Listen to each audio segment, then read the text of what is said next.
ఈ రాష్ట్రంలో తెలంగాణ రాకముందు ఉమ్మడి ఆంధ్రప్రదేశ్లో ఏ రకంగా పరిస్థితి ఉండనో ఒకసారి మీకు తెలుసు అధ్యక్ష. ఎందుకంటే మీరు కూడా 2009లో నాతో పాటు మీరు ఎమ్మెల్యేగా మంత్రిగా పనిచేశారు అధ్యక్ష, మీకు తెలుసు అధ్యక్ష. ఉమ్మడి ఆంధ్రప్రదేశ్ రాష్ట్రంలో అధ్యక్ష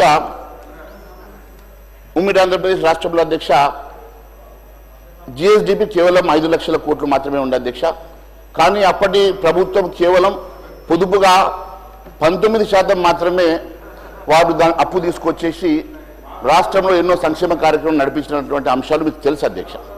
కానీ తెలంగాణ రాష్ట్రం కోసం ఒకవైపు ఉద్యమం వస్తే, తెలంగాణ రాష్ట్రం వస్తే బంగారు తెలంగాణ వస్తుంది, బతుకులు బాగుపడతాయని చెప్పేసి ఎంతో ఆశగా తెలంగాణ రాష్ట్రం కోసం ఉద్యమంలో అనేక మంది అన్ని వర్గాల ప్రజలు తెలంగాణ ఉద్యమంలో పాల్గొని తెలంగాణ రాష్ట్రం సాధిస్తే అధ్యక్ష, ఈరోజు తెలంగాణ రాష్ట్రం అంతా అప్పుల కుప్పగా మారి తెలంగాణ రాష్ట్రం దేనికోసం వచ్చిందంటే కేవలం అప్పుల కుప్పగా మార్చుకోవడానికి తెలంగాణ రాష్ట్రం వచ్చినట్టుగా చాలా స్పష్టమవుతుంది అధ్యక్ష.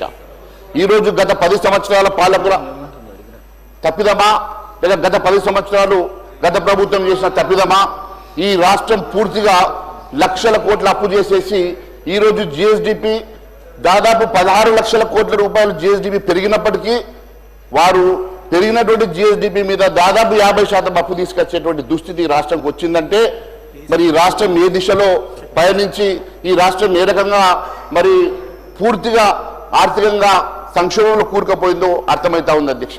మరి గొప్పలకు పోయి గత ప్రభుత్వం ఎన్నో తప్పిదాలు చేసి ఉండొచ్చు, గొప్పలకు పోయేసి ఎన్నో తప్పుడు కార్యక్రమాన్ని ప్రవేశపెట్టిండొచ్చు.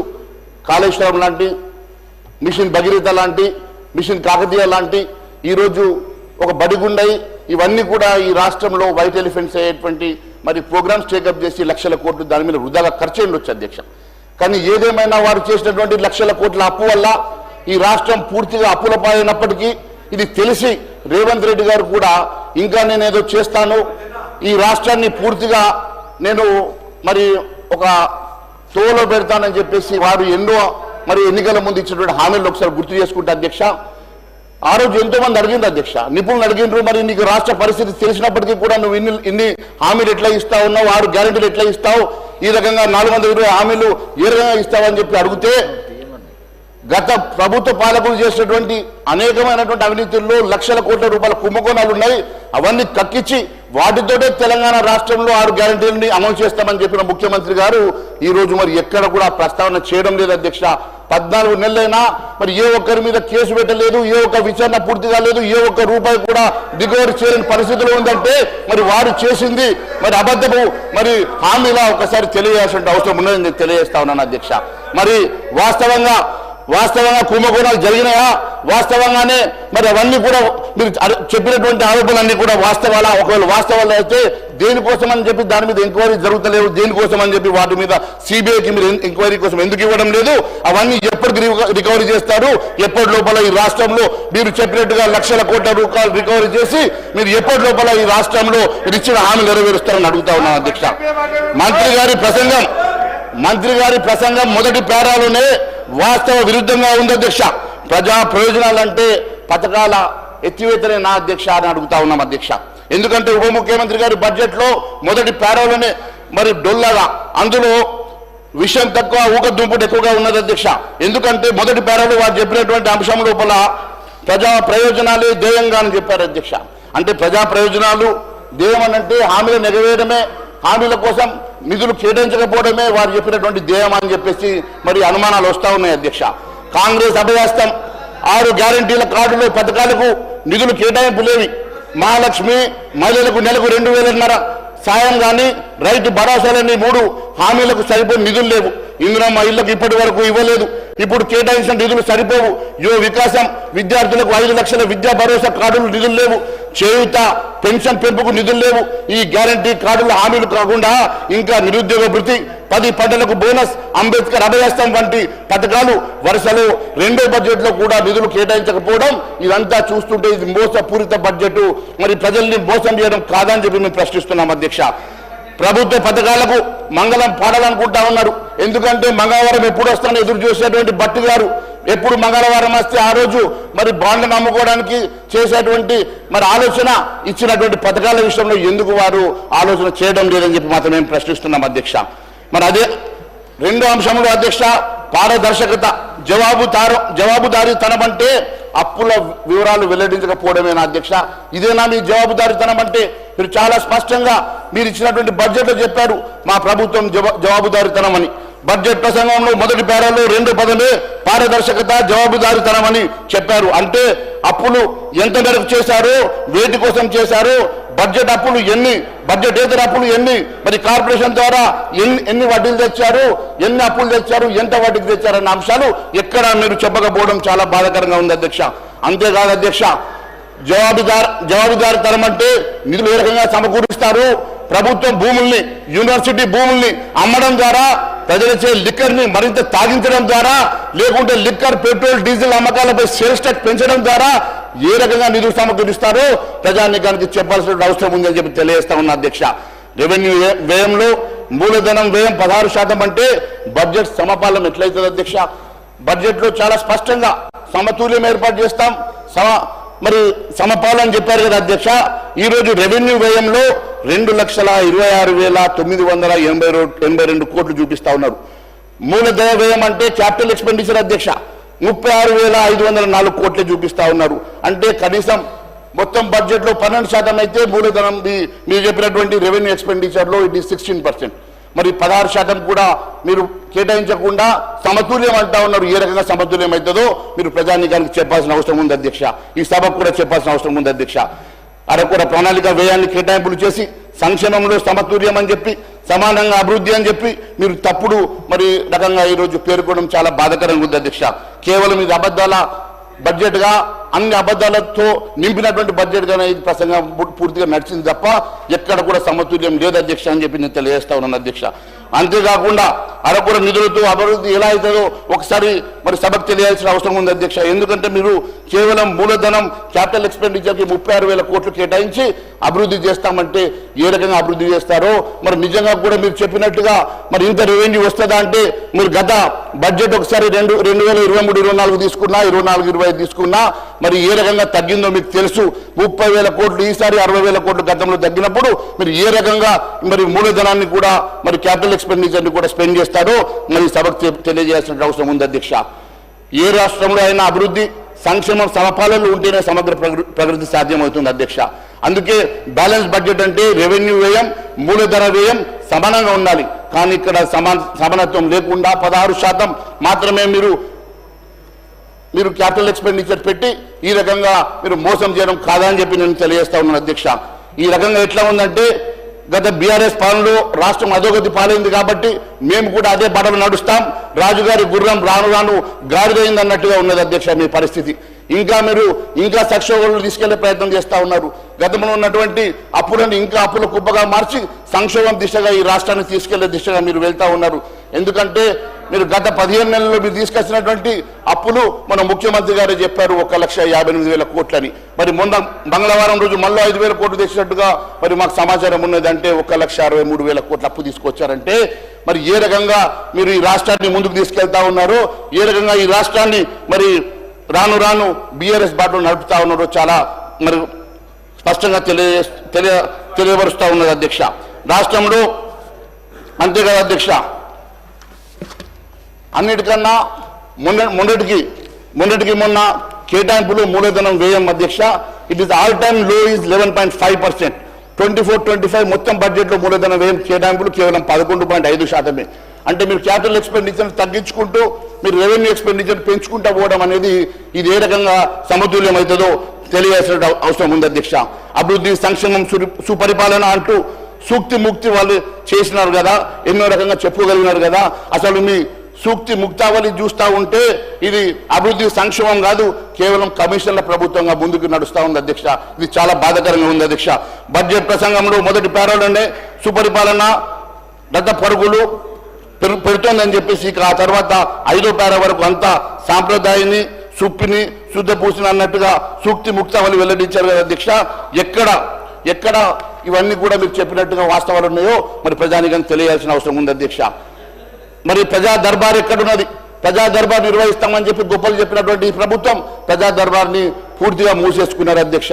నిధులు లేక కూనరిల్లుతున్నాయి. మరి ఎన్ని గ్రామాలు పట్టణాలు ఎన్నికైన పాలక వర్గాలు లేక నిధులు లేక మొత్తం కూనరిల్లుతున్నాయన్న సంగతి నేను గుర్తు చేస్తా ఉన్నాను అధ్యక్ష.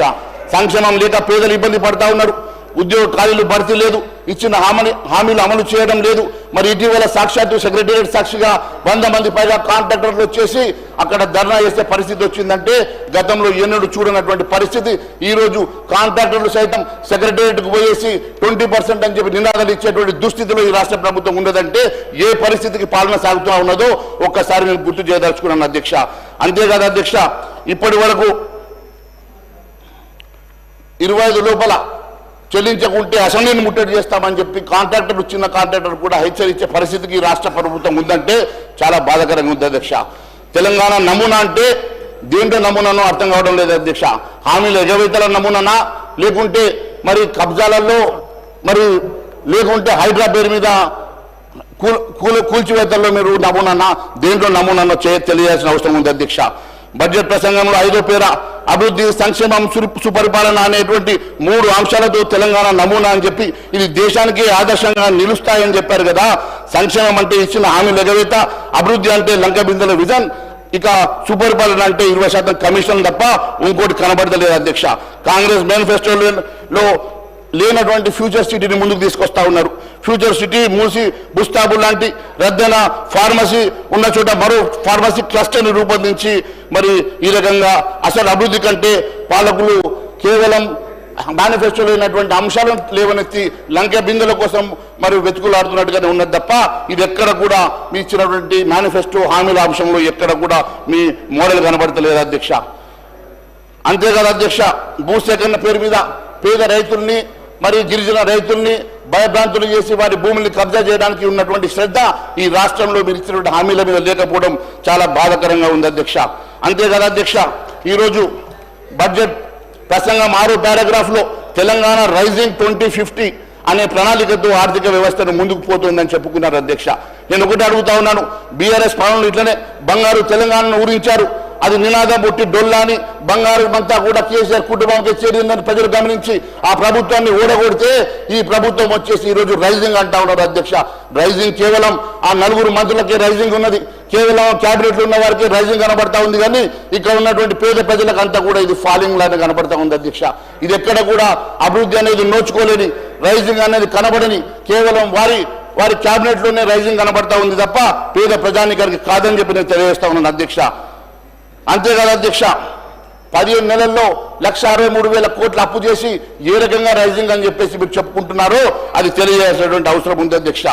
ఏ రకంగా మంగళవారం వస్తే ఎక్కడ ఆర్బీఐ ద్వారా బాండ్ల రూపంలో ప్రభుత్వం 5,000 కోట్ల అప్పు చేయాలన్న ఆలోచన తప్ప వీళ్ళు కేవలం ఎప్పుడు మంగళవారం వస్తుందని మంగళవారం కోసం వేచి చూడేసేటువంటి ప్రభుత్వం ఏ రకంగా రైజింగ్ అవుతుందో ఒక్కసారి తెలియజేయాల్సిన అవసరం ఉందని చెప్పి తెలియజేస్తా ఉన్నాం అధ్యక్ష. అంతేకాదు అధ్యక్ష, ఈరోజు కాంగ్రెస్ సర్కార్ రోజుకి 1,715 కోట్ల అప్పు చేస్తుంది అధ్యక్ష. తలసరి అప్పు 2,27 లక్షల రూపాయలు అధ్యక్ష. మీడియా కథనాలు బట్టి ప్రస్తుత తెలంగాణ అప్పు 8,06,00,000 కోట్లు పైగా ఉంది. కాంగ్రెస్ అధికారంలోకి వచ్చి నేటికి 470 రోజులు అంటే రోజుకి 1,715 కోట్ల అప్పు చేసింది సర్కార్. గంటకు 71 కోట్ల పైగా, నిమిషానికి ₹1 కోటి పైగా అప్పు చేస్తుంది ఈ ప్రభుత్వం అని చెప్పి తెలియజేస్తా ఉన్నాను అధ్యక్ష. కాంగ్రెస్ సర్కార్ తాజాగా నిర్వహించిన కులగణ సర్వేలో రాష్ట్ర జనాభా 3,54,00,000 తేలింది. రాష్ట్రంలో ఉన్న అప్పు 8,06,00,000 అంటే మరి ఒక్కొక్క మనిషికి 2,27,000 రూపాయల మరి అప్పుగా కనబడతా ఉంది అధ్యక్ష. అంతేకాదు అధ్యక్ష, ఇది తెలంగాణ ఏ రకంగా రైజింగ్ అవుతుందో మరి ఉప ముఖ్యమంత్రి గారు చెప్పాలని చెప్పి కోరుతా ఉన్నాం అధ్యక్ష. యూపీ హయాంలో కన్నా ఎన్డీఏ హయాంలో ఆర్థిక సంఘం నిధులు పెరిగినాయన్న సంగతి కూడా మరి ఒకసారి వారు చెప్పుంటే బాగుండేది అధ్యక్ష. ఎందుకంటే బడ్జెట్ ప్రసంగం పేర 21 నుంచి 23 వరకు కేంద్ర పన్నుల పంపిణీ విధానం రాష్ట్ర ప్రభుత్వం కేంద్రానికి కొన్ని సూచనలు చేసింది. మరి యూపీ హయాంలో రాష్ట్రాలకు కేంద్ర పన్నులు 32% మాత్రమే ఉండేది అధ్యక్ష. అప్పుడు మన్మోహన్ సింగ్ గారి ప్రభుత్వంలో మరి అప్పటి ముఖ్యమంత్రులు 2%, 3% పెంచమని అడిగితే కూడా ఎన్నడూ పెంచినటువంటి యూపీఏ ప్రభుత్వం కానీ నరేంద్ర మోడీ గారు వచ్చిన తర్వాత మరి 10% పెంచి 42%కి మరి చేసిన సంగతి నేను గుర్తు చేస్తా ఉన్నాను అధ్యక్ష. అది 2021 నుంచి 26 వరకు మరి 41%గా మరి అది మరి 16 ఆర్థిక సంఘం సిఫార్సు మేరకు మరి చేసిన సంగతి నేను గుర్తు చేస్తా ఉన్నాను అధ్యక్ష. దాదాపు 9-10% మరి ఈ ఫండ్ను పెంచిన తర్వాత కూడా డివోషనల్ ఫండ్స్ ఇచ్చిన తర్వాత కూడా ఈ రాష్ట్ర ప్రభుత్వం ఇంకా మరి కేంద్ర ప్రభుత్వాన్ని దేశించడం ఇది మంచి పద్ధతి కాదు అని చెప్పి తెలియజేస్తా ఉన్నాను అధ్యక్ష. అంతేకాదు అధ్యక్ష, ఈరోజు తెలంగాణ జిఎస్డిపిని పెంచి చూపించే ప్రయత్నం కేవలం 71,000 కోట్ల అప్పులు తీసుకురావడానికి మాత్రమే కనబడతా ఉంది తప్ప నిజంగా ఎక్కడ కూడా ఆ పెరుగుదల కంటికి కనబడతలేదు అధ్యక్ష. ఈరోజు మీరు ఒక్కసారి చూసినట్లయితే మొన్న చెప్పినట్టుగా మేము సాధించామని చెప్పుకున్నారు సికింద్రాబాద్ కంటోన్మెంట్లోని రక్షణ శాఖ భూములు రాష్ట్రానికి ఇవ్వమని. గత ప్రభుత్వంలో యూపీఏ ప్రభుత్వం అడిగితే ఇవ్వని భూములు కూడా మరి మీరు అడిగితే ఈరోజు నరేంద్ర మోడీ గారి ప్రభుత్వం ఇచ్చిన సంగతి మీరు దాన్ని కూడా అప్రిషియేట్ చేస్తే బాగుండేదని చెప్పి తెలియజేస్తాను అధ్యక్ష. మరి ఈరోజు రక్షణ శాఖ భూముల్ని రాష్ట్ర ప్రభుత్వానికి బదలాయించి గత 10 ఏళ్ల కాలంలో 10 లక్షల కోట్ల మేరకు తెలంగాణకు కేంద్రం నిధులు కేటాయించిన సంగతి కూడా మీరు అప్రిషియేట్ చేస్తే బాగుంటుంది అధ్యక్ష. కాంగ్రెస్ అభయహస్తం ఇప్పుడు శూన్యహస్తంగా, కపటహస్తంగా, కుటిలహస్తంగా, భస్మాసుర హస్తంగా మారిందని బడ్జెట్లో ప్రసంగంలో పేర 24 నుంచి 30 వరకు అభయహస్తం పేరుతో పలు సంక్షేమ పథకాలు అమలు చేస్తున్నట్టుగా గోపాల్ చెప్పారు కదా అధ్యక్ష. మరి 6 గ్యారెంటీలకు చట్టబద్ధత కల్పిస్తారని 15 నెలల క్రితం 2023 డిసెంబర్ 17న సభకు ఇచ్చినటువంటి మాటను మరి ముఖ్యమంత్రి గారు ఎందుకు తప్పుతున్నారో మరి సభకు తెలియాల్సిన అవసరం ఉంది అధ్యక్ష. కాంగ్రెస్ మేనిఫెస్టోలోని అభయహస్తం పేరుతో 6 గ్యారెంటీల కార్డును ప్రధాన హామీగా ఇచ్చింది కదా అధ్యక్ష. అలాంటి హామీలకే నిధులు కేటాయించకపోవడం చాలా బాధాకరంగా ఉంది అధ్యక్ష. మరి సీఎం రేవంత్ రెడ్డి గారు ఇదే సభలో 23 డిసెంబర్ 17న అభయహస్తం గ్యారెంటీలకు చట్టబద్ధత కల్పిస్తానని చెప్పి 15 నెలలు దాటినా ఇప్పటి వరకు ఆ ఊసే లేకపోవడం బాధాకరంగా ఉంది అధ్యక్ష. కాంగ్రెస్ గెలిపించినటువంటి 6 గ్యారెంటీలను విస్మరించడం ఇది మోసం కాదా అధ్యక్ష అని చెప్పి మేము అడుగుతా ఉన్నాం అధ్యక్ష. ఎందుకంటే కాంగ్రెస్ నమ్మి ఓటేస్తే ఈరోజు నమ్మి నానబోస్తే బుచ్చి బూరలైనట్టుగా ఈ సామెత గుర్తుకొస్తా ఉంది అధ్యక్ష. అధికారిని కట్టబెట్టిన హామీలు తుంగలో తొక్కడమే మార్పు అంటే ఇదే నా అధ్యక్ష. మీరు మార్పు అంటే ప్రజలు మార్పు వస్తుందని చెప్పేసి ఈరోజు ఓటేసి గెలిపిస్తే ఈరోజు పూర్తిగా ప్రజల్ని విస్మరించి కేవలం మరి అప్పుల పాలు చేయడానికి మాత్రమే పనిచేస్తున్నట్టుగా ఉన్నారు అధ్యక్ష. తెలంగాణ ప్రజలు కోరుకుంటున్నటువంటి మార్పు సాకారం చేస్తామని అధికారంకి వచ్చిన తర్వాత పూర్తిగా ప్రజల్ని అసంతృప్తి పాలు చేయడం ఇదేనా మార్పు అంటే అని అడుగుతా ఉన్నాం అధ్యక్ష. అభయహస్తానికి చట్టబద్ధత కల్పించలే. మరి బిల్లును ఎప్పుడు సభలో పెడతారో మరి తెలియాల్సిన అవసరం ఉంది అధ్యక్ష. కాంగ్రెస్ను ఆదుకున్న మహాలక్ష్మి బడ్జెట్లో మొండి చేయని అధ్యక్ష. కాంగ్రెస్ మేనిఫెస్టోలో అభయహస్తం హామీలలో 6 గ్యారెంటీలు మొదటిది మహాలక్ష్మి పథకం అధ్యక్ష. ఇందులోని మొదటి హామీ మహిళలకు ప్రతి నెల 2,500 రూపాయల ఆర్థిక సాయం చేస్తామని మరి వరుసగా 2 బడ్జెట్లో కూడా ఈ స్కీమ్కి ₹1 కూడా కేటాయించకపోవడం చాలా బాధాకరంగా ఉంది అధ్యక్ష. అలాంటి మహిళలకు అభయహస్తం ఇవ్వాలని కాంగ్రెస్ ఇప్పుడు మోసం చేస్తూ మళ్ళీ మొండి చేయడం చాలా బాధాకరంగా ఉంది అధ్యక్ష. రైతు భరోసాకు పథకానికి 18,000 కోట్లు, రైతు భరోసా గ్యారెంటీలో 3 హామీలకు ఈ నిధులు ఎట్లా సరిపోతాయో తెలియాలి అధ్యక్ష. ఎందుకంటే ఒకవైపు రైతు భరోసా ఇవ్వాల్సిన అవసరం ఉంది అధ్యక్ష, మరోవైపు రైతు కూలీలకు అదే మాదిరిగా కౌలు రైతులకు కూడా ఇస్తామని చెప్పినటువంటి హామీలు నెరవేర్చాలంటే దాదాపు 49,500 కోట్ల రూపాయలు అవసరం, 42,000 కోట్ల రూపాయలు అవసరం పడుతుంది అధ్యక్ష. ఎందుకంటే రైతు భరోసా పథకానికి మరి 15,000 కోట్ల రూపాయలు కావాలి. రైతు భరోసా పథకానికి మరి పంట పెట్టుబడి సాయానికి అదే మాదిరిగా రైతు కూలీలకు 12,600 కోట్లు, ఈ రకంగా మొత్తము మరి 42,000 కోట్ల రూపాయలు అవసరమైతే మీరు ఇచ్చింది కేవలం 18,000 కోట్ల రూపాయలు మాత్రమే అధ్యక్ష. అంటే ఈసారి కూడా మీరు రైతు కూలీలకు మోసం చేసినట్టే, కౌలు రైతుకు మోసం చేసినట్టుగా చాలా స్పష్టమైతే ఉంది అధ్యక్ష. ఎక్కడ కూడా మరి బోనస్కి ఇవ్వాల్సినటువంటి నిధుల విషయంలో ఎక్కడ మీరు చెప్పకపోవడం చాలా బాధాకరంగా ఉంది అధ్యక్ష. క్వింటాల్కి 10 పంటలకు మీరు బోనస్ ఇస్తామని చెప్పి ఇప్పటి వరకు కూడా కేవలం సన్న ఓట్లకు మాత్రమే బోనస్ అని చెప్పి మరి రైతుల్ని మోసం చేసిన మాట వాస్తవం కాదని తెలియజేస్తా ఉన్నాను అధ్యక్ష. అంతేకాదు అధ్యక్ష, ఇండ్ల విషయంలో కూడా నిధులు కాంగ్రెస్ మేనిఫెస్టోలో అభయహస్తం హామీల్లో 4 గ్యారెంటీల్లో ఇందిరమ్మ ఇల్లు కూడా అధ్యక్ష. ఈ పథకం కింద ప్రతి అసెంబ్లీ సెగ్మెంట్లో 3,500 ఇల్లు కట్టిస్తామని చెప్పారు. గత బడ్జెట్లో కూడా ఈ అంశాన్ని చెప్పారు. ఇప్పటివరకు ఎక్కడ కూడా ఒక ఇల్లు కట్టలేదు అధ్యక్ష. మళ్ళీ ఈ బడ్జెట్లో కూడా మళ్ళీ 3,500 ప్రతి నియోజకవర్గానికి 3,500 ఇల్లు కట్టిస్తామని చెప్పి ఇప్పటి వరకు కూడా అంశం ఎక్కడ ఊసే లేదంటే అంటే గత బడ్జెట్లో ఈ బడ్జెట్లో కలిపి మీరు దాదాపు 7,000 ఇల్లు ప్రతి నియోజకవర్గం కట్టియాల్సినటువంటి మీరు మరి ఈ 7,000 ఇల్లు కట్టించే ఆలోచన చేస్తున్నారా, లేకుంటే మళ్ళీ ఒకసారి మరి అక్కడ పేద ప్రజానీకాన్ని మోసం చేసే ప్రయత్నం చేస్తా ఉన్నారా ఒకసారి తెలియాల్సినటువంటి అవసరం ఉంది అధ్యక్ష. ఎందుకంటే ఇప్పటి వరకు ఏ ఒక్క కుటుంబానికి పేద కుటుంబానికి మీరు ఇందిరమ్మ ఇల్లు ఇవ్వలేదు, ఇస్తామని చెప్పేసి ఆశ మాత్రమే పెడతా ఉన్నారు, పెద్ద పెద్ద అడ్వర్టైజ్మెంట్ వేసుకుంటా ఉన్నారు తప్ప ఎక్కడ కూడా ఏ ఒక్క పేద కుటుంబానికి మీరు ఇచ్చేటువంటి దాఖలా కనపడతలేదు అధ్యక్ష. బీఆర్ఎస్ డబుల్ బెడ్రూమ్ ఇల్లు తరిగానే కాంగ్రెస్ ఇందిరమ్మ ఇల్లు కూడా కనపడతా ఉన్నాయి అధ్యక్ష. రేవంత్ సర్కార్ తీరు చూస్తూ ఉంటే ఇందిరమ్మ ఇళ్ల పథకం విషయంలో కేసీఆర్ ప్రభుత్వ బాటలో నడుస్తున్నట్టుగా ఉంది అధ్యక్ష. కేసీఆర్ గారు గతంలో ఈ రకంగానే డబుల్ బెడ్రూమ్ ఇళ్లను ఊరించి మరి అన్ని ప్రజానీకాన్ని మోసం చేసి ఎక్కడ కూడా డబుల్ బెడ్రూమ్ అల్లుడస్తే ఎక్కడ ఉంటాడని చెప్పి రకరకాల యాసలో మాట్లాడినట్టు మరి అప్పటి ముఖ్యమంత్రి గారు వారి బాటల్ని ఇప్పటి ముఖ్యమంత్రి కూడా నడుస్తున్నట్టు కనబడతా ఉంది అధ్యక్ష. ఇదంతా చూస్తూ ఉంటే కాంగ్రెస్ అభయహస్తం కాస్త ఇప్పుడు పేదలకు కుటిల హస్తంగా మారింది. చేయుతకు దక్కని నిధుల పెంపు కాంగ్రెస్ మేనిఫెస్టోలో అభయహస్తం హామీల్లో 6 గ్యారెంటీల అధ్యక్ష. చేయూత పథకం గత ప్రభుత్వం ఆసరా పేరుతో అమలు చేసేటువంటి సామాజిక పెన్షన్ల విషయంలో కూడా మరి మోసం చేసినట్టుగా కనబడతా ఉంది అధ్యక్ష. 2000 చొప్పున పెన్షన్ ఇస్తే కాంగ్రెస్ పార్టీ ఆ పెన్షన్ ని మొత్తం 4000కు పెంచుతామని అభయహస్తం 6 గ్యారెంటీల్లో భాగంగా హామీ ఇచ్చింది కదా అధ్యక్ష. మరి ఇప్పటి వరకు ఆ 2000 4000 పెన్షన్ బారలేదు అధ్యక్ష. కొత్త పెన్షన్లు ఎక్కడ కూడా ఆలోచన చేయడం లేదు అధ్యక్ష. ఉన్న పెన్షన్ను పెంచుతామని చెప్పి 2000 4000 చేస్తామని చెప్పి కూడా ఎక్కడ కూడా మొదలు పెట్టకపోవడం చూస్తూ ఉంటే, ఇప్పటి బడ్జెట్లో కూడా కేటాయించకపోవడం చూస్తూ ఉంటే మరొక్కసారి అన్ని వర్గాల మరి పెన్షనర్లను ముఖ్యంగా వృద్ధాప్య పెన్షన్లు కానివ్వండి, లేకుంటే మరి వితంత పెన్షన్లు కానివ్వండి, వారికి పెంచుతామన్నటువంటి వికలాంగులకు కానివ్వండి, వారికి పెంచుతామన్నటువంటి పెన్షన్లు మరి ఎక్కడ కూడా బడ్జెట్ కేటాయించకపోవడం, కొత్త పెన్షన్ల విషయంలో ఇక్కడ ఆలోచన చేయకపోవడం చాలా బాధాకరంగా ఉంది అధ్యక్ష. ఆరోగ్యశ్రీ పరిమితి పెంచారు కానీ ఆరోగ్యశ్రీ ఎక్కడ కూడా మరి గతంలో ఆరోగ్యశ్రీ నెట్వర్క్ ఆసుపత్రులకు ఇవ్వాల్సినటువంటి పెండింగ్ బకాయిలు చెల్లించకపోవడంతో మొన్న జనవరిలో 10 రోజుల పాటు ఆరోగ్యశ్రీ సేవల్ని వాళ్ళు నిలిపేస్తే కొన్ని వేల మంది మరి ఆ రోజు పేషెంట్స్ అందరూ కూడా ఇబ్బందులు పడ్డ సంగతి నేను గుర్తు చేస్తా ఉన్నాను అధ్యక్ష. ప్రైవేటు ఆసుపత్రుల్లో ఆరోగ్య స్కీమ్ కింద అడ్మిట్ చేసుకోకపోవడంతో పేద ప్రజలు చాలా మంది ఇబ్బంది పడ్డ ఆస్తులు అమ్ముకునే పరిస్థితి మనం కళ్ళారా చూసాం అధ్యక్ష. ఈ రకంగా బకాయిలు చెల్లించకుండా కూడా మీరు అన్ని వర్గాల ప్రజానీకాన్ని మరి బాధ పెడుతున్న సంగతి నేను గుర్తు చేస్తా ఉన్నాను అధ్యక్ష. అంతేకాదు అధ్యక్ష,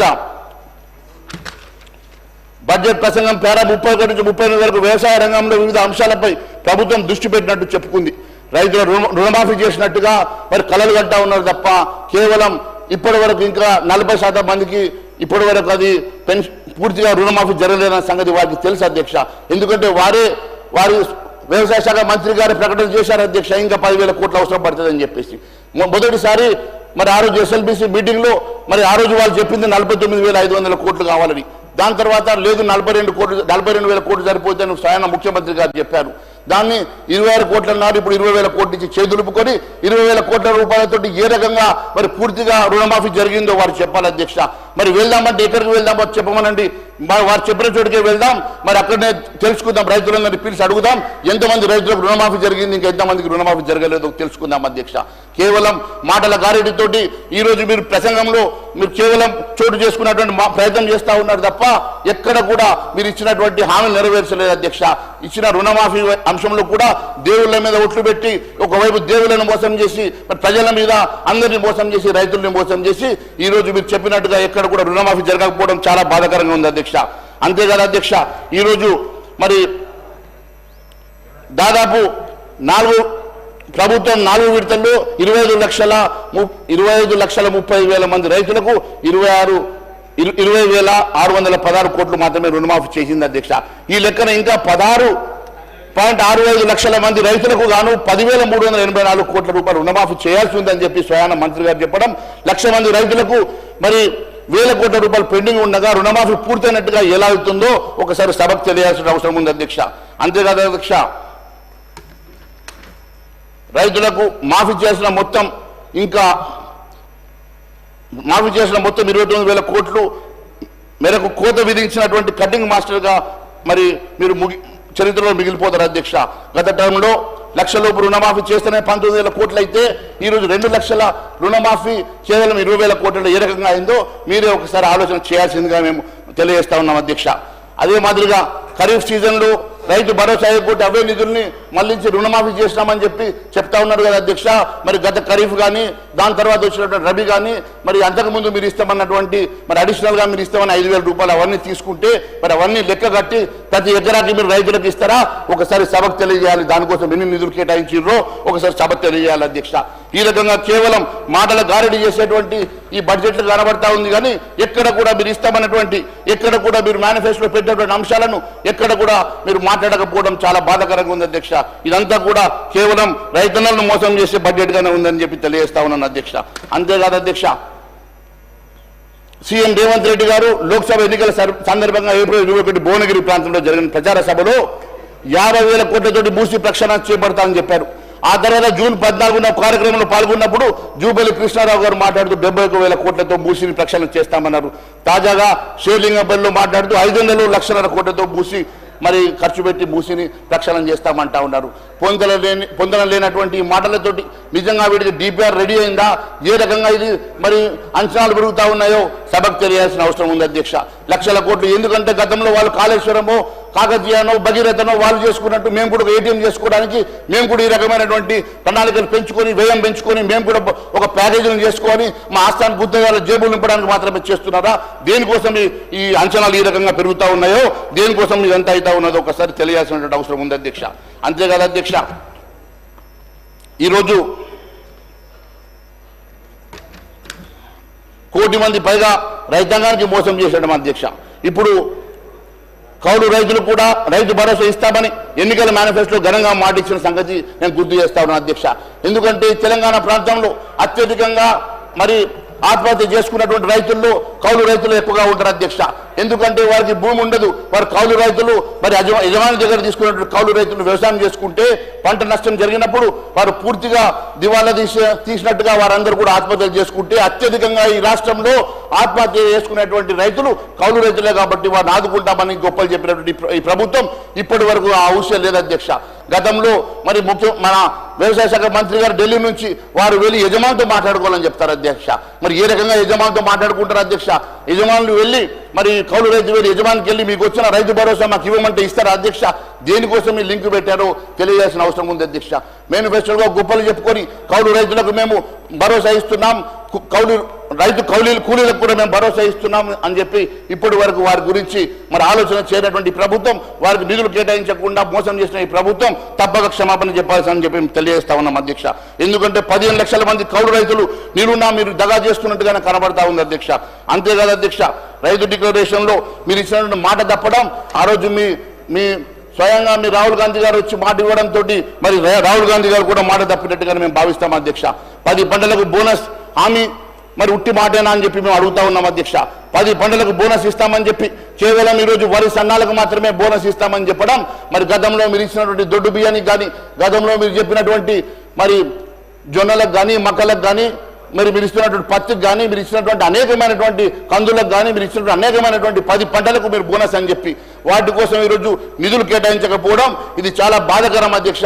మీరు నిధులు కేటాయించడంలో మీరు చిన్న చూపు చూడడం కాక రైతుల్ని పూర్తిగా మోసం చేయడం కాదని చెప్పి మేము అడుగుతా ఉన్నాం అధ్యక్ష. రైతుల్ని అంతేకాదు అధ్యక్ష, ఈరోజు భూభారతి చట్టం గైడ్ లైన్స్ ఎప్పటి వరకు పూర్తి చేస్తారో చెప్పరు అధ్యక్ష.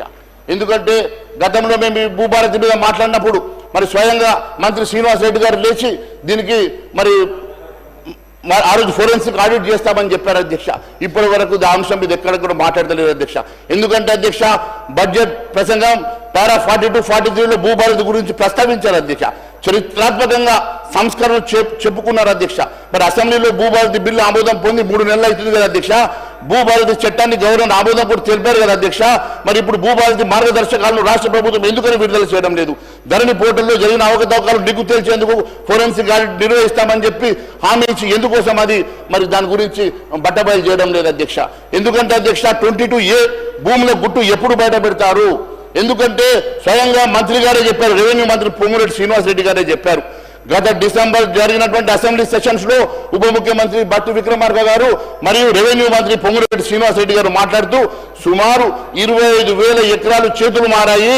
2014కి ముందు 22A కింద ఉన్న భూముల్ని 2014 నుంచి 23 వరకు మధ్యలో జాబితా నుంచి తొలగించిన భూముల లెక్కలు కూడా తీస్తున్నాం. మరి ఖచ్చితంగా ఫోరెన్సిక్ ఆడిట్ చేపడితే భూ లావాదేవీలు వెనుక ఉన్నటువంటి గుట్టు బయటపడుతుందని చెప్పేసి మరి చెప్పినటువంటి శ్రీనివాస్ రెడ్డి గారు దాని మీద గమ్మున ఎందుకు కూర్చున్నారో సభకు తెలియాల్సిన అవసరం ఉంది అధ్యక్ష. 2.5 లక్షల కోట్ల విలువైన 2.5 లక్షల కోట్ల విలువైన 25,000 ఎకరాల అసైన్డ్ భూములు అన్యాక్రాంతమైనట్టుగా సిట్ విచారణ, మరి దాని గురించి ఎందుకు మాట్లాడతలేరు అధ్యక్ష? మరి ఆ చట్టసభలో ఆ రోజు స్వయంగా మంత్రి పొంగురెడ్డి శ్రీనివాసరెడ్డి గారు, ఉప ముఖ్యమంత్రి బట్టి విక్రమార్క గారు చెప్పిన అంశాలను మాట్లాడుతున్నాం అధ్యక్ష. నేను డివేట్ అవ్వడం లేదు. 22A మీరు చెప్పినటువంటి 25,000 ఎకరాల భూమి అన్యాక్రాంతమైనటువంటి అసైన్ భూమి గురించి మాట్లాడుతున్నాను అధ్యక్ష.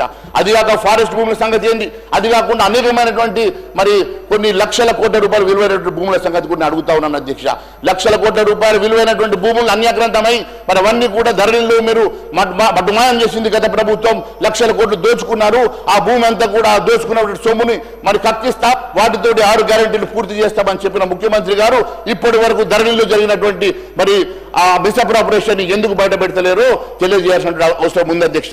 తెలంగాణ ప్రత్యేక రాష్ట్రంలో ఏర్పాటైన తర్వాత అధ్యక్ష, తెలంగాణ రాష్ట్రం ప్రత్యేకంగా ఏర్పాటైన తర్వాత 2014 నుంచి 23 వరకు జరిగినటువంటి భూ లావాదేవీలు సుమారు 25,000 అసైన్డ్ భూముల అన్యాక్రాంతమైనట్లు మంత్రి తెలిపారు కదా. ఇబ్రహీంపట్నంలోనే 10,000 ఎకరాలు అన్యాక్రాంతమని చెప్పారు కదా. మరి అక్కడ ఉన్నటువంటి ఒక ఎకరానికి 10 కోట్ల రూపాయలు విలువ అని చెప్పారు కదా.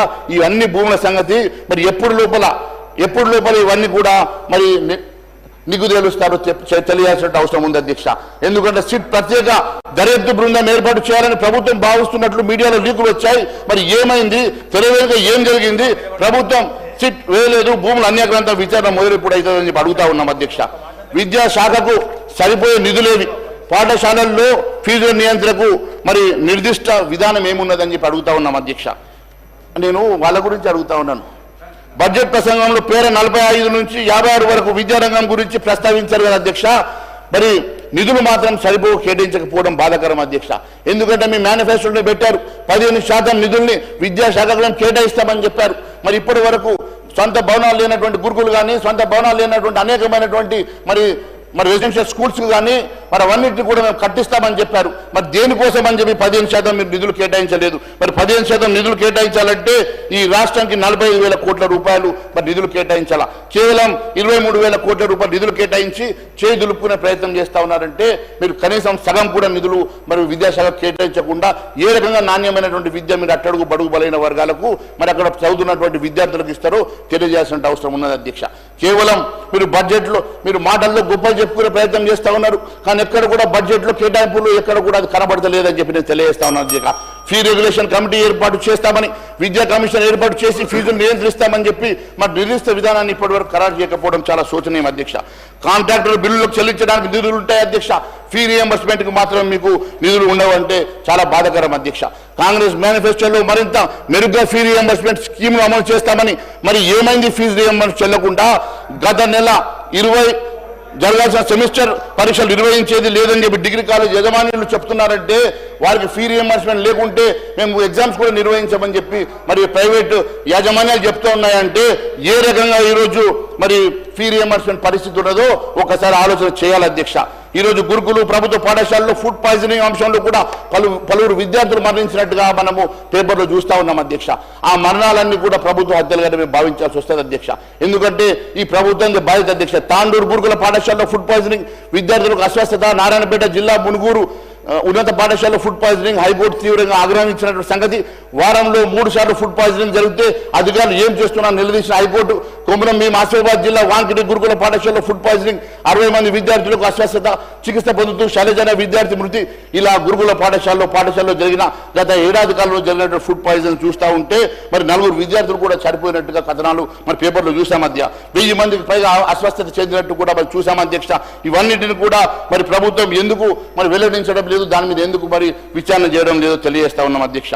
15 నెలలుగా విద్యాశాఖకు మంత్రి కూడా లేకపోవడం, మరి విద్యాశాఖ మంత్రి లేకుండా ఇంత పెద్ద వ్యవస్థను మరి నడపడం చాలా మరి బాధాకరంగా ఉంది అధ్యక్ష. నిరుద్యోగులకు ఇచ్చిన హామీల సంగతి కూడా అధ్యక్ష పూర్తిగా నిరుద్యోగుల్ని మరి ఈ ప్రభుత్వం విస్మరించిన మాట. ఎందుకంటే పారాగ్రాఫ్ 57 నుంచి 70 వరకు యువత ఉద్యోగాలు అనే టైటిల్ కింద యువతకు జాబ్స్, ఉపాధి అవకాశాల కల్పన కాంగ్రెస్ సర్కార్ ఆలోచన చెప్పించారు. సరే, కాంగ్రెస్ మేనిఫెస్టోలో వచ్చిన హామీలు అమలు గురించి ఎందుకు ప్రస్తావించలేదు? కాంగ్రెస్ అసలు 35 minutes అయినాయి. 35 minutes అయింది. మీరు ఇంకా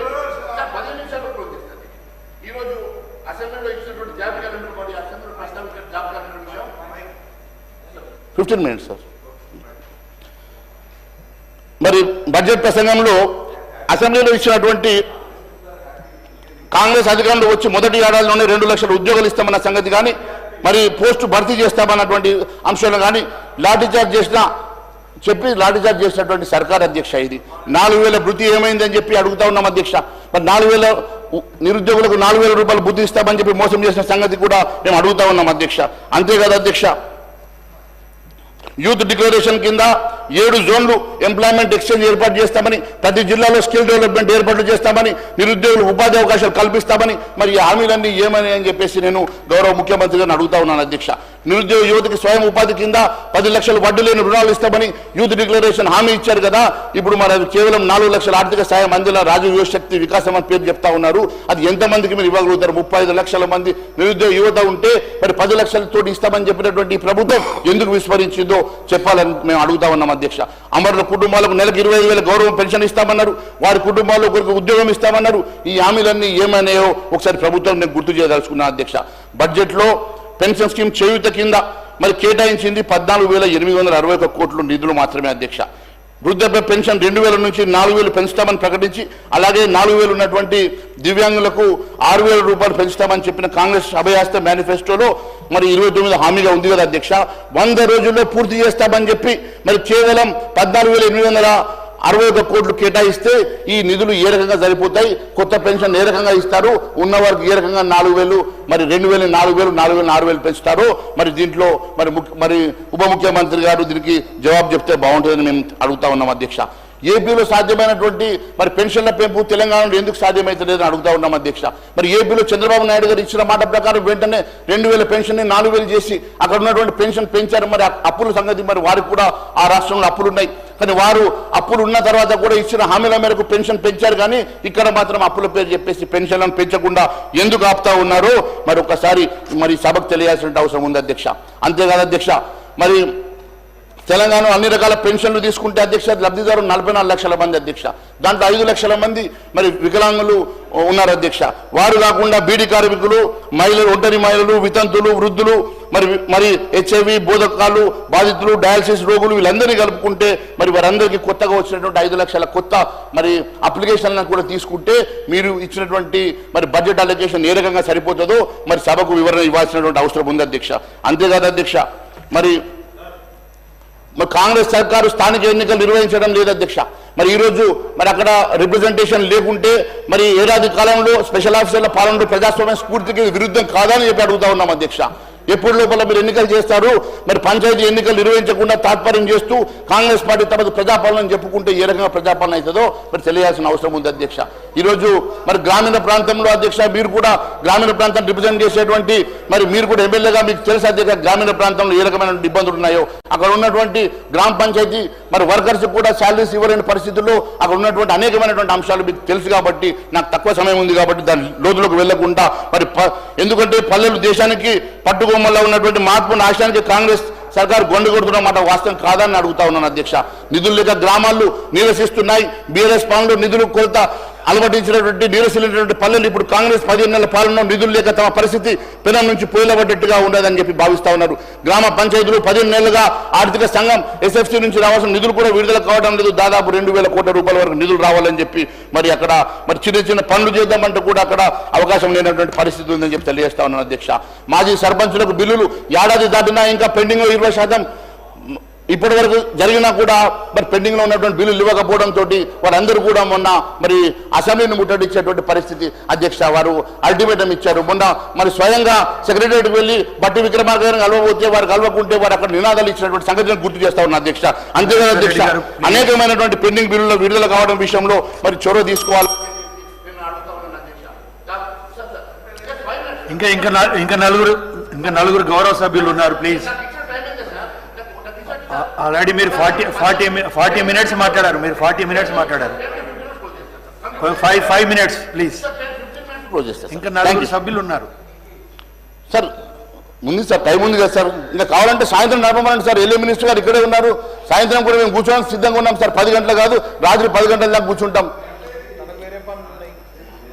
మరి అంతేకాదు అధ్యక్ష, స్థానిక సంస్థలకు మరి నిధుల కేటాయింపు లోపల మీరు శ్రద్ధ ఎందుకు చూపడలేదు? అరకూర నిధులతోటి మహిళా సంక్షేమం సాధ్యమేనా అని అధ్యక్ష. ఎందుకంటే మహిళా సంక్షేమం కోసం బడ్జెట్లో కేటాయించింది 2,862 కోట్ల అధ్యక్ష. అంటే ఈ నిధులతో మహాలక్ష్మి పథకం 2,500 ప్రతి నెల ఇవ్వాలంటే సాధ్యం కాదని తెలుసు. అంటే మీరు అప్పుడే మంగళం వాడేసినట్టుగా చాలా స్పష్టమవుతుంది అధ్యక్ష. మీరు ఇస్తామన్నటువంటి మరి కాలేజీలకు వెళ్ళే విద్యార్థులకు స్కూటీలు ఇస్తామన్న సంగతి, మరి పెళ్ళైన వారికి తులం బంగారం ఇస్తామన్న సంగతి, మరి మహిళలకు 2,500 రూపాయలు ప్రతి నెల ఇస్తామన్న సంగతి మరి ఏ రకంగా సాధ్యమవుతుంది, ఏ రకంగా ఈ నిధులు మీరు కేటాయించారో ఒకసారి సభకు తెలియజేస్తే బాగుంటుంది అధ్యక్ష. మహిళల్ని ఆడపడుచుల్ని మీరు ఇచ్చిన మాట తప్పి మరి ఆ మహిళల్ని ఆడపడుచులు మోసం చేసిన మాట వాస్తవం కాదా? మరి ఈ రకంగా మరి స్కీములు మొదలు ఈ డబ్బుతోటి మీరు చేయగలుగుతారని చెప్పి అడుగుతా ఉన్నాను అధ్యక్ష. అంబేద్కర్ అభయహస్తం పథకం నిధులు లేవు అధ్యక్ష. ఇది ఎస్సీ ఎస్టీలకు దగా చేయడం కాదని అడుగుతా ఉన్నాను అధ్యక్ష. ఎస్సీల సంక్షేమం కోసం గత ప్రభుత్వం దళిత బంధు పేరుతో 10 లక్షలు ఇస్తామని చెప్పి అరకొరగా ఇస్తే మరి ఆ ప్రభుత్వం మీద కోపంతో ఈ ప్రభుత్వాన్ని గెలిపిస్తే మీరు 12 లక్షల రూపాయలు ఇస్తామని చెప్పారు కదా అధ్యక్ష. మరి 12 లక్షల రూపాయలు ఇప్పటి వరకు ఎంతమందికి ఎన్ని కుటుంబాలకు ఇచ్చారు? మరి ఏ నియోజకవర్గానికి మేము తీసుకెళ్ళినా మేము రావడానికి సిద్ధంగా ఉన్నాం. మరి కనీసం ఒక్క కుటుంబానికన్నా మీరు 12 లక్షల రూపాయలు దళిత సోదరులకు గిరిజన సోదరులకు ఏమైనా ఇచ్చారని చెప్పి మేము ప్రశ్నిస్తున్నాం అధ్యక్ష. కేవలం మీరు మేనిఫెస్టోలో పెద్ద అంశాలు మాత్రమే నేను మాట్లాడుతూ ఉన్నాను. ఈ రకంగా ఎస్సీ ఎస్టీలను పూర్తిగా మోసం చేశారని తెలియజేస్తా ఉన్నా అధ్యక్ష. బీసీ సబ్ ప్లాన్ చట్టబద్ధ చేయదని అడుగుతా ఉన్నాం అధ్యక్ష. బీసీ సబ్ ప్లాన్ లో కూడా మీరు పెట్టినటువంటి మేనిఫెస్టోలో 20,000 కోట్ల రూపాయలు మీరు అలొకేట్ చేస్తామని చెప్పారు అధ్యక్ష. కేవలం ఈరోజు 11,000 మాత్రమే మీరు అలొకేట్ చేశారు అధ్యక్ష.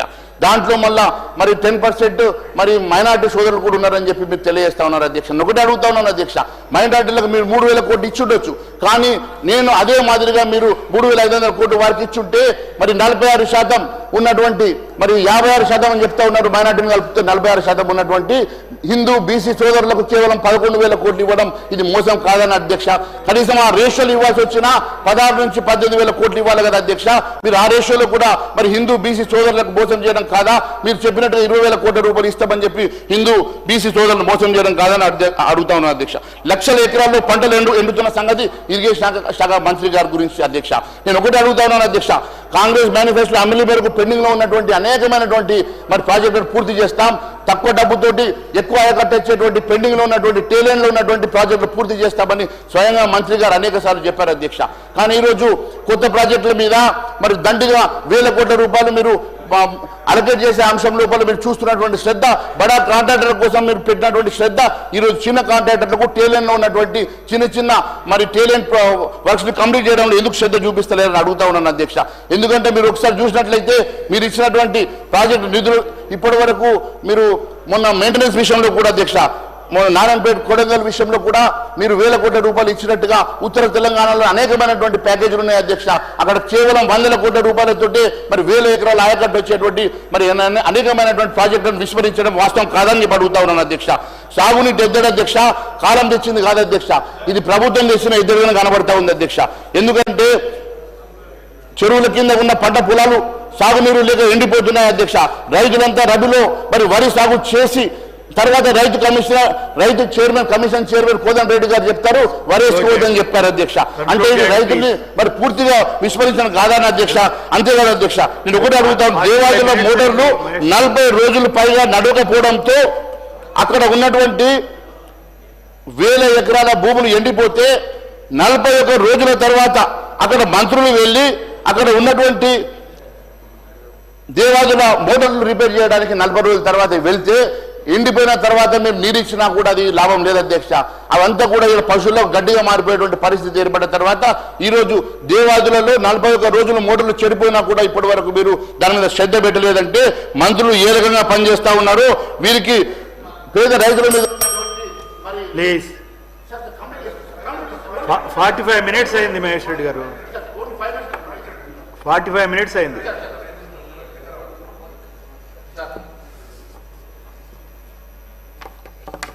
నేను ఒకటే డిమాండ్ చేస్తా ఉన్నా అధ్యక్ష, పంటలు ఎండిపోయినటువంటి ప్రతి ఎకరాకు 20,000 రూపాయలు ఇవ్వాల్సిందిగా మేము డిమాండ్ చేస్తా ఉన్నాం అధ్యక్ష.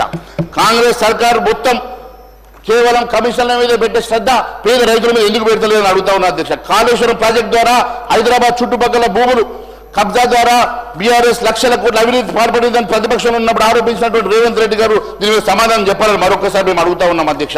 అంతేకాదు అధ్యక్ష, ఈరోజు ఇది కేవలం 10,000 ప్రభుత్వంలో కనబడతా ఉంది, కానీ ఇక్కడ ఉన్నటువంటి చేస్తామన్నటువంటి ఎక్కడ కూడా చిన్న ఆశ కూడా ప్రజలకు లేదంటే ఈ ఏ రకంగా ఈ ప్రభుత్వం నడుస్తా ఉన్నదో నేను మీ ఒకసారి తెలియజేస్తా ఉన్నాను అధ్యక్ష. హైకమాండ్కి కప్పం కట్టడానికి కేవలం మంత్రుల వసూళ్లకు మాత్రమే ఈ ప్రభుత్వం నడుస్తుంది తప్ప నిజంగా ఉద్యోగులకు వేల కోట్ల రూపాయలు బాకీ పడ్డది ఈ సర్కార్ అధ్యక్ష. ఇటీవల ఉద్యోగ ఉపాధ్యాయ సంఘాలు జేఏసీ నేతలు డిప్యూటీ సీఎం భక్తి విక్రమార్క కలిసి తమకు దాదాపుగా 10,000 కోట్లు బకాయి ఉందని వెంటనే విడుదల చేయాలని కోరిందంటే ఏ పరిస్థితుల్లో ఈ ప్రభుత్వం ఉందో అర్థమైంది అధ్యక్ష. బడా కాంట్రాక్టర్ల బిల్లులకే మోక్షం తప్ప చిన్న కాంట్రాక్టర్లకు మాజీ సర్పంచులకు ఉద్యోగుల బాధ్యతలకు పెండింగ్ లో ఉన్నటువంటి వాటి కోసం ఎక్కడ కూడా ఈ ఆలోచన చేయనటువంటి ప్రభుత్వం అధ్యక్ష. అంతేకాదు అధ్యక్ష, గత జనవరి 9 జిహెచ్ఎంసీ వద్ద కాంట్రాక్టర్లకు రావాల్సిన 1,100 కోట్ల రూపాయల బిల్లులు చెల్లించాలని చెప్పి ప్రదర్శన చేసి ఇద్దరు ఆత్మహత్య ప్రయత్నం చేయడం కూడా బాధాకరం అధ్యక్ష. అంతేకాదు అధ్యక్ష, రైతు భరోసా కోసం చేసినటువంటి మరి అప్పుడు కూడా దాదాపు ఇక్కడ 1,000 కోట్ల రూపాయలు 40,000 కోట్ల రూపాయల విలువైన భూములను తాకబెట్టి ఈ రోజు 10,000 కోట్లు తెచ్చి 9,000 కోట్లు రైతులకు రైతు భరోసా ఇస్తామని చెప్పి వారికి ఇవ్వకుండా మరి బడా కాంట్రాక్టర్లకు మరి బిల్లుల కోసం ఖర్చు పెట్టడం అంటే ఇది ఎంత బాధాకరం అంటే ప్రభుత్వ సభను కూడా తప్పుదో పట్టించడమేనా అధ్యక్ష. అంతేకాదు అధ్యక్ష, ఈ రోజు రైతు భరోసా స్కీమ్ అమలు చేసేందుకు ప్రభుత్వం వద్ద నిధులు లేకపోగా టీఐసీ ద్వారా ఉన్న హైదరాబాద్ విలువైనటువంటి భూములు అధ్యక్ష వాటిని కూడా యూనివర్సిటీ భూములు కూడా అమ్మడానికి ప్రయత్నం చేయడం ఇది చాలా బాధాకరం అధ్యక్ష. అంతేకాదు అధ్యక్ష, బిల్లుల మీద శ్వేతపత్రం విడుదల చేయాలని చెప్పి డిమాండ్ చేస్తా ఉన్నాం అధ్యక్ష. అంతేకాదు అధ్యక్ష, ఇంత స్థాయిలో భారీ అవినీతి ఈ ప్రభుత్వం చేస్తుందని కాంగ్రెస్ ఎమ్మెల్యేలే మాట్లాడుతున్నారంటే బాటంగానే కాంగ్రెస్ ఎమ్మెల్యేలు చెప్తున్నారంటే ఏ పరిస్థితుల్లో ఈ రాష్ట్ర ప్రభుత్వం నడుస్తుందో ఒకసారి చివరిగా తప్పుడు అంచనాలతో బడ్జెట్ సైజ్ పెంచారనేది అధ్యక్ష. 2025-26 బడ్జెట్ అంచనాలు మొత్తం 3,04,965 కోట్ల అధ్యక్ష. రెవెన్యూ ఏం 2,26,982 కోట్ల అధ్యక్ష. మూలధనం కేవలం 36,504 కోట్ల అధ్యక్ష. బడ్జెట్ రాష్ట్ర ఆదాయంలో 2,29,000 కోట్లు పైగా చూపారు అధ్యక్ష. 24-25 సవరించిన బడ్జెట్ గణాంకాలు తీసుకుంటే అధ్యక్ష 2,02,000 కోట్లు చూపిస్తున్నారు అధ్యక్ష. అంటే అక్కడ రాబడి దాదాపుగా మరి తగ్గిపోయింది అధ్యక్ష. దాదాపు 27,000 కోట్లు తగ్గింది అధ్యక్ష. 23-24లో కూడా ఏడాది వచ్చిన ఆదాయము 1,69,000 కోట్లే అధ్యక్ష. ఇప్పుడు కూడా దాదాపుగా ఇదంతా కూడా 40-50,000 కోట్లు తగ్గుతుందని గతంలో మేము చెప్పాం, ఇప్పుడు కూడా చెప్తా ఉన్నాం అధ్యక్ష. రెవెన్యూ తగ్గించి మీరు కేవలం మీ సైజు పెంచుకునే ప్రయత్నం చేస్తా ఉన్నారు, గొప్పలు పోయే ప్రయత్నం చేస్తా ఉన్నారు.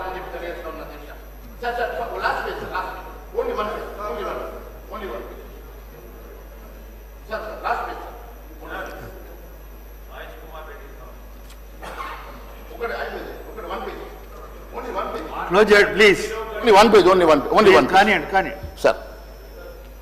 అధ్యక్ష, బీఆర్ఎస్ బాటలో కాంగ్రెస్ నడుస్తుందని చెప్పి జానారెడ్డి గారి మాట ఒకసారి నేను గుర్తు చేస్తా ఉన్నా అధ్యక్ష. గత 10 ఏళ్లుగా బీఆర్ఎస్ సర్కార్ చేసిన తప్పిదాన్ని ఇప్పుడు కాంగ్రెస్ సర్కార్ చేస్తుంది.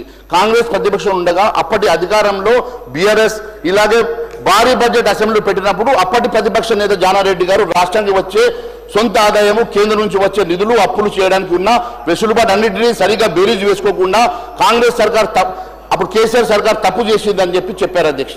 మరి బడ్జెట్ ఆశల పల్లెకిలు ఊరేగించి మాదిరిగా ఉందని ప్రజలను భ్రమింపజేసినట్టుగా అప్పుడు చెప్పారు కదా అధ్యక్ష. ఇప్పుడు మరి మీరు అదే పాటలు నడుస్తున్నమాట వాస్తవం కాదని అడుగుతా ఉన్నాను అధ్యక్ష. అంచనాల బడ్జెట్ 1,000 కోట్ల కోతలు లేకుండా సవరించే బడ్జెట్ ఉంటుందా? ఈరోజు రివర్స్ ఎస్టిమేషన్ లేకుండా మీ బడ్జెట్ ఉంటుందా? సవరించే బడ్జెట్ లేకుండా ఈ బడ్జెట్ ఉంటుందా? ఒకసారి సభకు మరి గౌరవ ఉప ముఖ్యమంత్రిగా తెలియజేయాలని చెప్పి నేను తెలియజేస్తాను అధ్యక్ష. అంతే కదా అధ్యక్ష. ఇప్పుడు మొన్నటికి మొన్న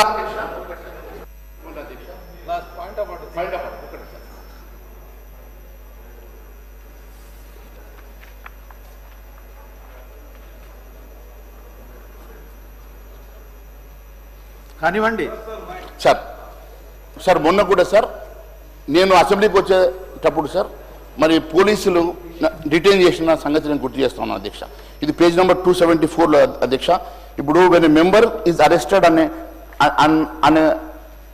even when a member has not been arrested within the strict legal meaning of the term arrest but has not detained by the police for some time and necessary intimation to the matter to the speaker has been held to the constitute as technically a breach of privilege of the house.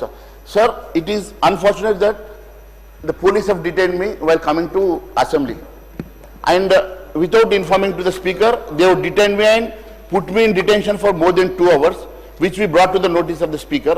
So far no action has been initiated against them. I request you to kindly look into this matter. Thank you. Sir, Akbaruddin, sir. Sir, 1 minute. Sir, Honorable panel speaker, sir. Sir, వారు గౌరవ సభ్యులు మహేశ్వర్ రెడ్డి గారు చెప్పింది assembly ప్రాంగణంలో జరగలేదు అధ్యక్ష. అది assembly gate 3 అవతల జరిగిన సంఘటన ఇది. సో వారు స్పెసిఫై చేసిన రూల్ ప్రకారం మనకు వర్తింప కాదు. తప్పకుండా గౌరవ సభ్యులకు సంబంధించిన అంశం విషయంలో వారి గౌరవం ఏ విధంగా కాపాడాలో తప్పకుండా చూస్తాం. కానీ స్పెసిఫిక్గా రూల్ ప్రకారం వారు లేవనెత్తిన అంశం మనకు పరిధిలో రాదు. ఎందుకంటే అది మన అసెంబ్లీ ప్రాంగణంలోకి వచ్చే అంశం కూడా కాదని గౌరవ సభ్యులకు మీ ద్వారా తెలియజేస్తాను. ఒక నిమిషం హరి గారు, వారు ఏమన్నారు, గౌరవ సభ్యులు కనుక Unfortunately, the police brought me in their jeep to the assembly, sir.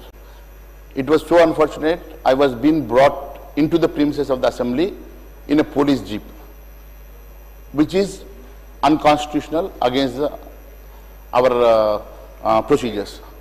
And second issue, I think it is not in your notice that they brought me in a police jeep.